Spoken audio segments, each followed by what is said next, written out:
Cooper Marchie here. Here's an informative story for you. If you're a person who is highly devoted and attached to your animal, relying on them to soothe emotional disabilities, renting a place can be extremely challenging. It seems that more and more landlords are unwilling to rent to people with pets, and it can be understandable. Many people ruin it by letting their pets destroy, terrorize, or annihilate the house, leaving much damage for a landlord to repair. However, when it comes to emotional support animals, a person should be able to keep their cat if it aids their mental health.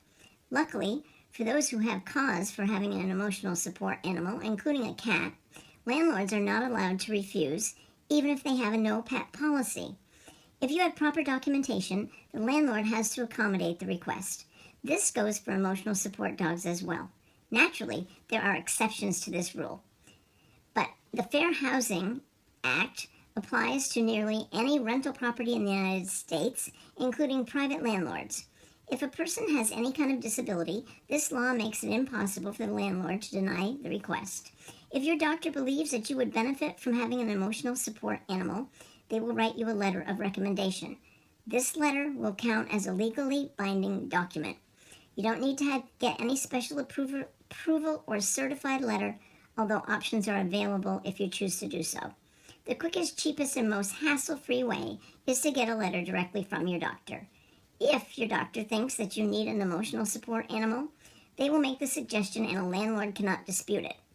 If you have done everything in your power to apply to a place correctly, but you still believe you are being unfairly rejected due to your support animal, you can file a dispute. You can send disputes to the official office in your state or contact the U.S. Department of Housing and Urban Development at hud.gov. There are certain stipulations that prevent your support animal from being considered or could cause early termination. There are some things that you need to consider. Ultimately, proper training and care is essential anytime you have a pet living near other people. If you have a particularly destructive animal, this can be a big no-no for any living space. The bottom line is landlords are still responsible for fixing any repairs that a tenant doesn't cover when they move out. If your animal has claws and tears up carpeting or causes any other potential expensive damage, it could cause astronomical fees and even potential eviction. Your emotional support cat might be a joy to have around for yourself. However, some cats absolutely do not like people. If they have a history of aggression towards people, it can be extremely problematic, especially if you're living in an apartment complex or condo. If you're not cleaning up properly after your pet, it's going to cause a big rift with your landlord. This includes not cleaning up your cat's messes inside and outside the property. Letting them destroy anything on the inside of the home or not cleaning up messes is a violation of a lease agreement. Cats can certainly be there for humans in more ways than we can ever understand.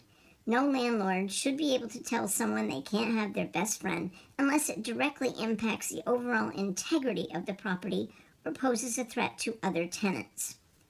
That is kind of awesome news. Did you know that? Cooper Marchie here. Ciao.